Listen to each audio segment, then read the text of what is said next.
Propuesta periodística en esta semana, de esta jornada de hoy, decíamos, 17 de noviembre, Día Internacional de la Lucha contra el Cáncer de Pulmón.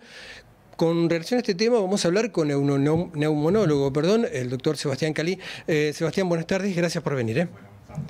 Bueno, el cáncer de pulmón preferentemente se da en aquellos que son fumadores, ¿no?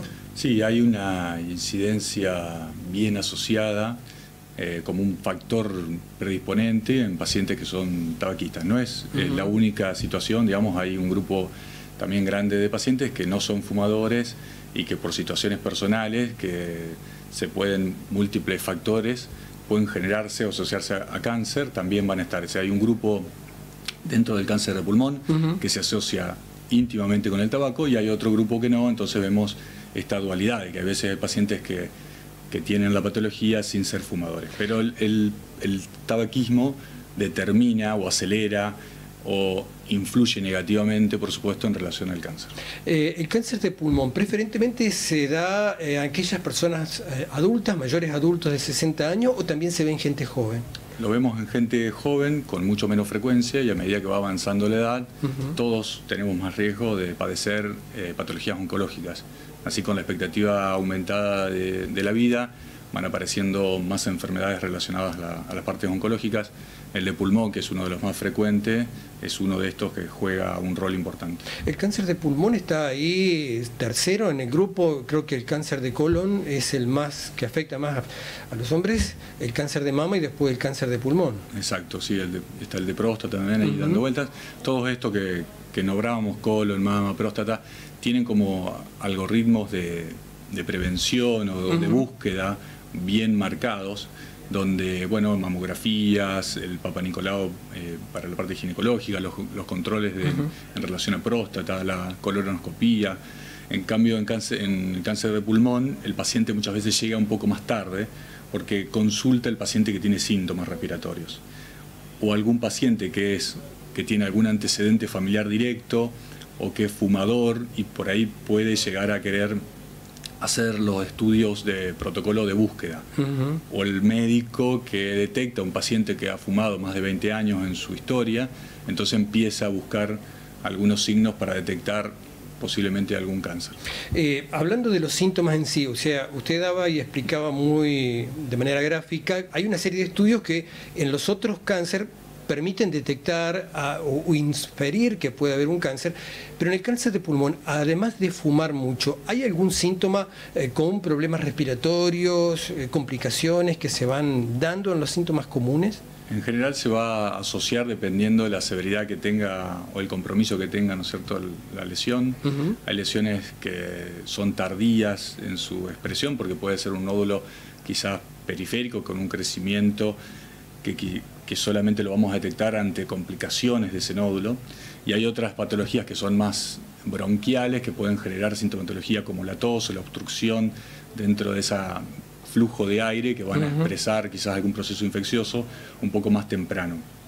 Pero lamentablemente la expresión sintomática de estas lesiones tumorales de cáncer siempre las tomamos un poquito tardías a lo que uno quisiera, que sería la pesquisa simplemente por hacer estudios.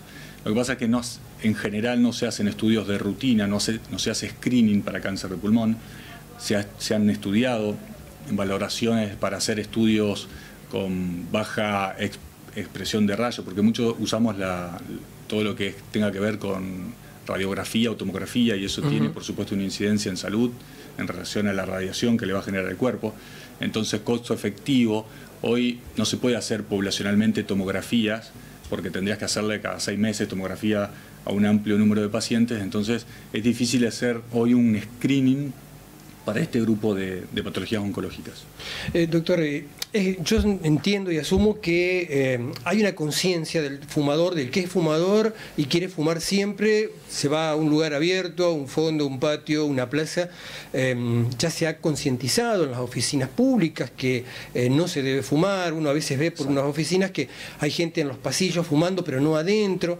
Ahora, hay lugares que históricamente siempre se fumó, por ejemplo, un casino, hoteles que tienen muchos años donde en la habitación queda ese olor a humo. ¿Esto afecta a la salud de las personas? Bueno, sí, nosotros tenemos el fumador activo, que es el individuo que fuma y consume, por supuesto, esa persona va a tener mayor riesgo para todas las patologías respiratorias, cardiovasculares y metabólicas. También el fumador pasivo, que es el que comparte en el mismo momento donde una persona está fumando y ese otro persona comparte el ambiente donde está el humo. Y después el de tercera mano, que sería el humo de tercera mano, donde una persona fumó en un ambiente, pero en ese momento no está, y puede haber, por ejemplo, niños que van a estar en ese espacio en contacto con las superficies donde se depositaron partículas que después, con la exposición al oxígeno, generan oxidación y generan vapores tóxicos. Lo que vemos es, en ese humo de tercera mano, es una situación de inflamación que le va a generar preferentemente a niños, porque son más susceptibles y porque están más en contacto con no sé, con el piso, con un mueble, con un sillón, que van a generar posibilidades de que genere irritación en la vía aérea y que eso puede desencadenar sintomatología respiratoria o favorecer a evoluciones en procesos infecciosos y demás. ¿Queda en el ambiente, hay capas que se producen con relación a esta situación del cigarrillo?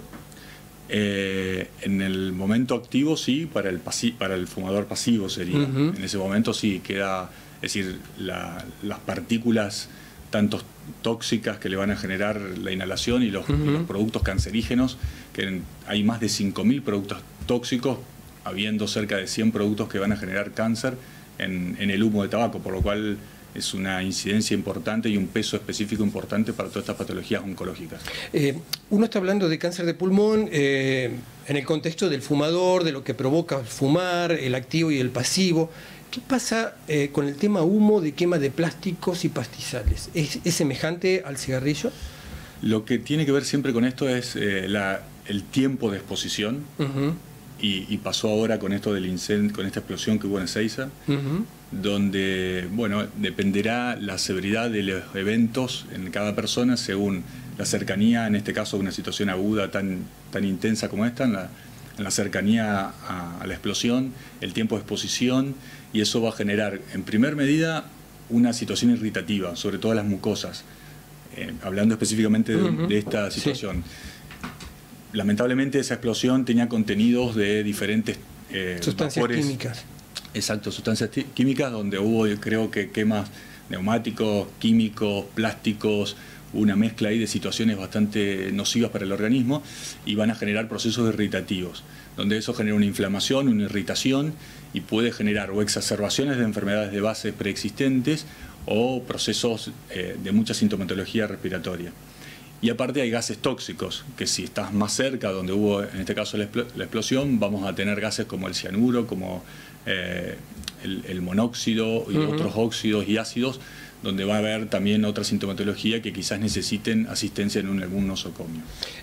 Hay lugares, por ejemplo aquí en Paraná, donde la quema de basura, ahora no tanto, pero hace un par de años atrás se quemaba constantemente los residuos que allí se hacían para distintos acopios, y bueno, y esto generaba mucho humo en la ciudad y afectaba a mucha gente. Esto genera siempre una situación donde a la persona que vive cerca de esos lugares y quizás tiene una exposición diaria, una expresión sintomática bastante severa para pacientes que pueden ser asmáticos o que pueden tener EPOC o pueden tener otras enfermedades cardiovasculares, y donde nosotros vemos la consulta, porque el paciente, uno a pesar de la medicación que le puede indicar, contrarresta contra la exposición diaria de esa situación tóxica, ¿no? ¿Ha habido avances importantes en cuanto a medicación para cáncer de pulmón?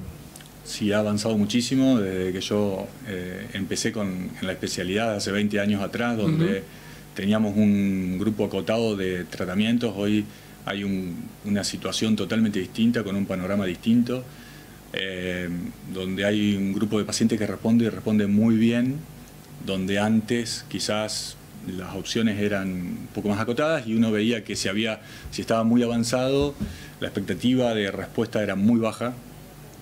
Y hoy hay un grupo de pacientes que la verdad que es impresionante cómo responden. Por supuesto que es una enfermedad que tiene una alta mortalidad, pero hay un grupo donde está respondiendo muy bien.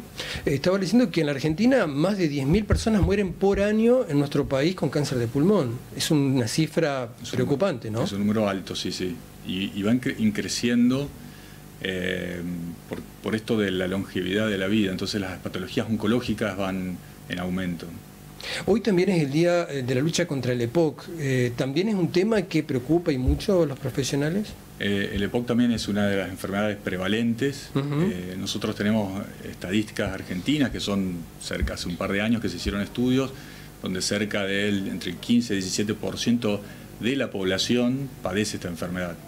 Y lo importante de estas estadísticas que se hicieron, que antes éramos el único país en Latinoamérica que no tenía estadísticas, y se hizo en el 2018, es que el 80% de ese grupo de pacientes, de ese 15%, el 80% no lo sabe.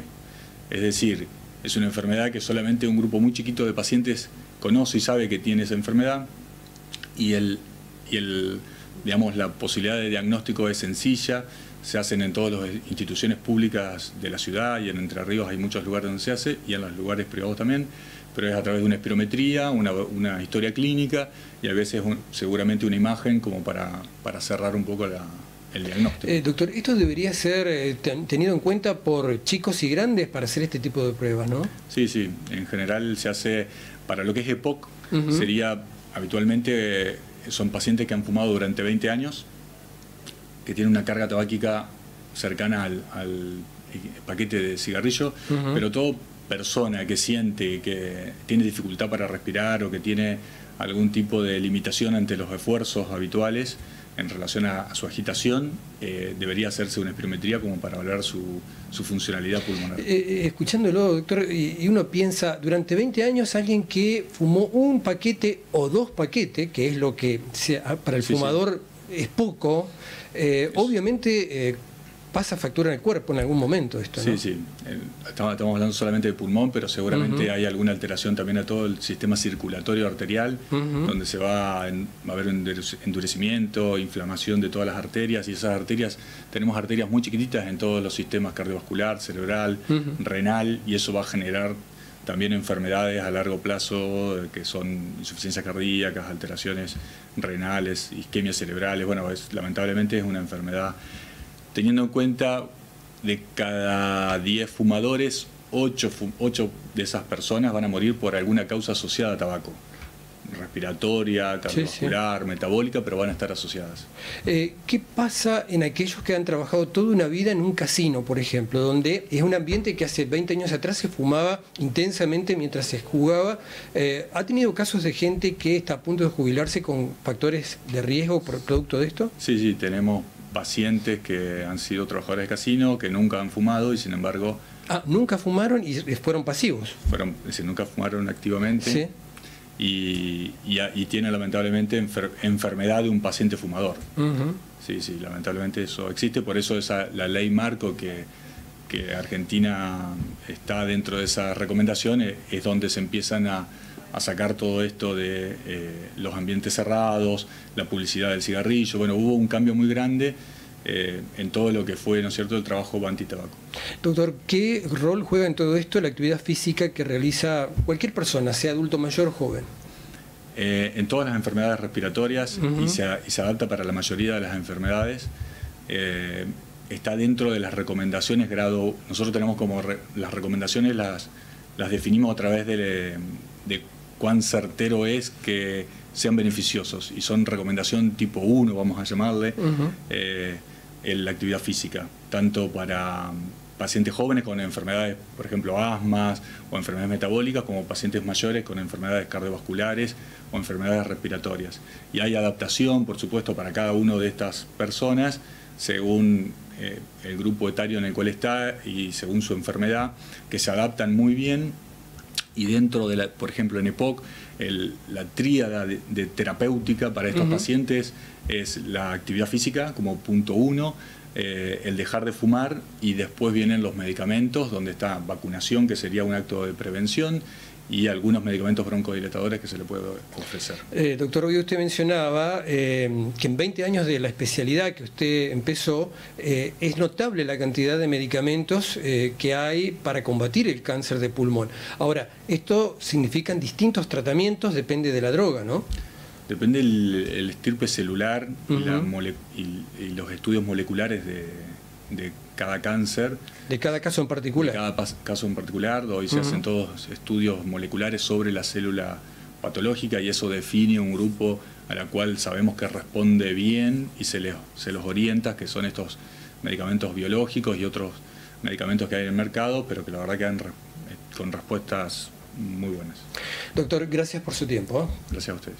El doctor Sebastián Calí hablándonos hoy, 17 de noviembre, Día Internacional de la Lucha contra el Cáncer de Pulmón, una manera de concientizar y dar información para que de alguna manera todos preveamos este tipo de problema que afecta y mucho en la República Argentina. Breve pausa, ya venimos con más invitados.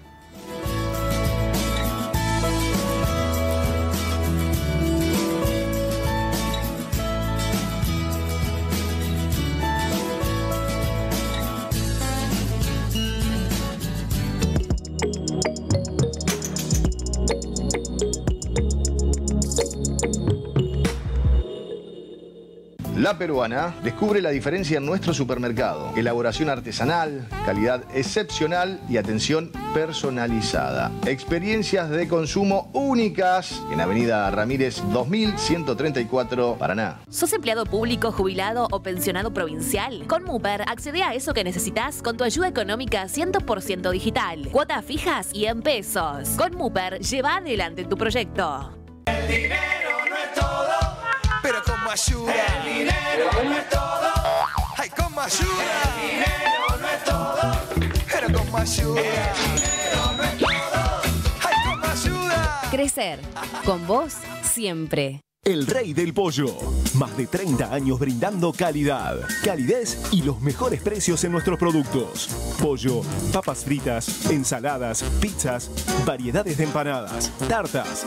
Lo esperamos como siempre en Avenida Ramírez 2464, a pasitos de las 5 esquinas. Haga su pedido al teléfono 423-0178 o por WhatsApp al 343-456-4895. El Rey del Pollo. Si vas a pintar, tenemos todas las opciones. Pintura para hogares, obras e industrias. Membranas líquidas y asfálticas. Látex lavables e impermeables con más de 3000 colores. Pinturerías del Litoral. En sus 3 direcciones.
...23 minutos han pasado de la hora 15 en la República Argentina. Seguimos en entrevistas y en este bloque vamos a dialogar con Nicolás Fáez Michelud, que es especialista y charanguista. Esa es la palabra, ¿no? Sí, así es. Así bien.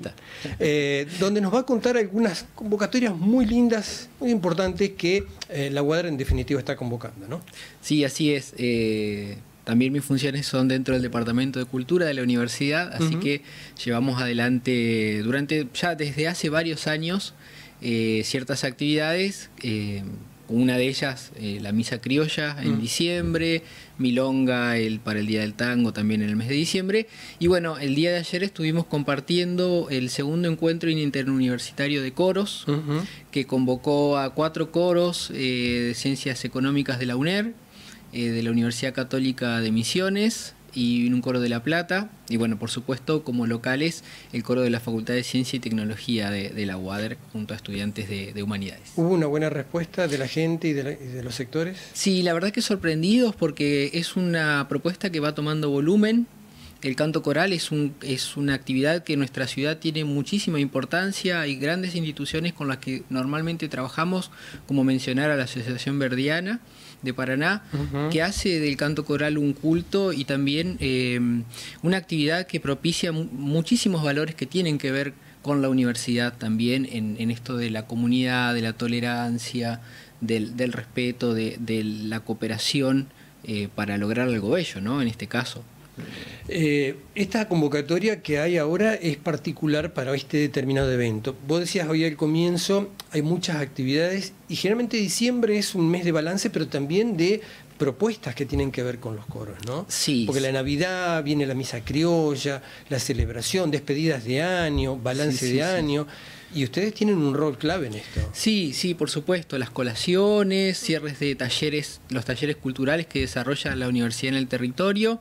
Y bueno, puntualmente lo que un poco vengo también a comentar es que este próximo miércoles a las 19 horas en la Escuela de Música se va a estar haciendo una audición para los roles solistas, tenores. En este caso es el registro de voz masculino para el que fue escrito la obra Misa Criolla y Navidad Nuestra de Ariel Ramírez. Bueno, todos los años nosotros abrimos a la comunidad la posibilidad de poder participar, porque de eso se trata un poco, ¿no?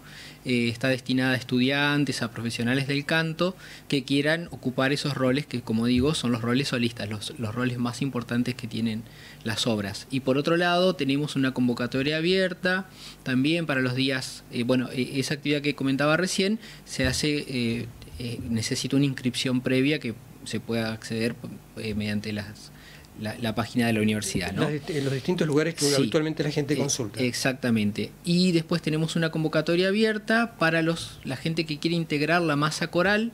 Se pide cierta experiencia previa en el canto coral por una cuestión de tiempos nada más. Estamos muy próximos a los conciertos, pero también persigue el mismo espíritu, hacer participativo a la comunidad de estas propuestas, y los días de ensayo son los miércoles a las 19 horas en la Asociación Verdiana. Nico, te quería preguntar, ¿hay mucha gente o jóvenes que se interesan por el coro? ¿Siempre va apareciendo el deseo de poder perfeccionarse en el coro? Sí, sí, por supuesto. Además porque también dentro de las expresiones humanas, artísticas, el canto es la más antigua, ¿no? Y esto tiene también que ver con una conexión que el canto posibilita con el arte, y en función de eso muchos nos hemos acercado a la música por el canto, y la institución más accesible por ahí es el coro, ¿no? El formato más accesible para cantar, para aprender a cantar, para también confraternizar con otros que tienen los mismos intereses. Para nosotros el encuentro que implica el coro es como posibilidad es muy importante. Todos los años hay convocatorias que son amplias, esta no es la primera vez. ¿Ha habido una buena respuesta? ¿Se sacan cosas positivas de estos encuentros? Sí, por supuesto, por supuesto. Yo quiero recalcar y agradecer el acompañamiento de la comunidad en el día de ayer, porque la sala de la vieja usina, también a quien agradecemos por otorgarnos el espacio, se vio colmada de gente. Por ahí un domingo complicado, ¿no? Uno piensa en esas cosas, y la verdad que no, que la gente concurrió y disfrutó y acompañó con palmas, y fue muy emocionante. Bueno, es una salida en familia, otra más de la que tiene la ciudad. Tal vez algunos van a la costanera, otros van a ver una película, y hay gente que disfruta, y mucho, sobre todo por la cantidad de gente que los acompañó. Exactamente, y también la experiencia de Misa Criolla, bueno, viene siendo en ese sentido sumamente enriquecedora. Cada vez nos vemos más superados en cuanto a la cantidad de gente que quiere participar, y también en los conciertos el público paranaense ha hecho cada vez una respuesta mayor. La catedral nos ha quedado chica, la última función, estamos planificando poder hacerlo al aire libre. Bueno, tiene sus condicionantes técnicos poder producir un concierto al aire libre de esas características. Así que bueno, estamos ahí próximos a anunciar finalmente cómo se va a resolver el concierto. Nicolás, ¿hay cupos para esto? O sea, por ejemplo, en la Misa Criolla hay una determinada cantidad de gente que puede participar del coro. No es que todos quieren, todos desean, porque es una cosa muy particular. La noche de Navidad, la misa es un día clave, ¿no? Y tiene un significado muy valioso para la Grey Católica y también para el amante de la música esto, ¿no? Sí, un mensaje que nosotros desde la universidad tratamos de ofrecer también es que se trata de unas obras que, si bien integran nuestra identidad sonora, es decir, ritmos folclóricos e instrumentos folclóricos argentinos, y tiene un claro mensaje quizás relacionado al cristianismo, en realidad esto surge como un pedido de paz, por eso se llama Música por la Paz, el concierto, que surgió en el año 2023 con esta intención de concientizarnos en esas fechas que para algunos es tan importante, concientizarnos sobre el valor de la paz, sobre el valor del encuentro, y hacerlo a través de estas obras que tienen mucho de eso, ¿no? de llamar a la paz y de encontrarnos. Reiteramos entonces, Nicolás, esta convocatoria que es este miércoles, recordamos el lugar, las condiciones en que se va a dar esta convocatoria y quiénes pueden participar. Bien, este próximo miércoles a las 19 horas en la Escuela de Música Italia 61 se va a desarrollar la convocatoria, la audición para solistas tenores, de cuerda de tenor. Son quienes van a desarrollar el canto de los roles principales de la obra, ¿no? Y mientras tanto tenemos una convocatoria abierta también para los miércoles a partir de las 19 horas para los coreutas que quieran presentarse en la Asociación Verdiana que está en calle Perú, en Italia. Nicolás, te agradecemos como siempre la visita, las puertas siempre están abiertas. Por favor, muchas gracias. Gracias por venir. 15:30 en la República Argentina y como todos los días hacemos el pase con el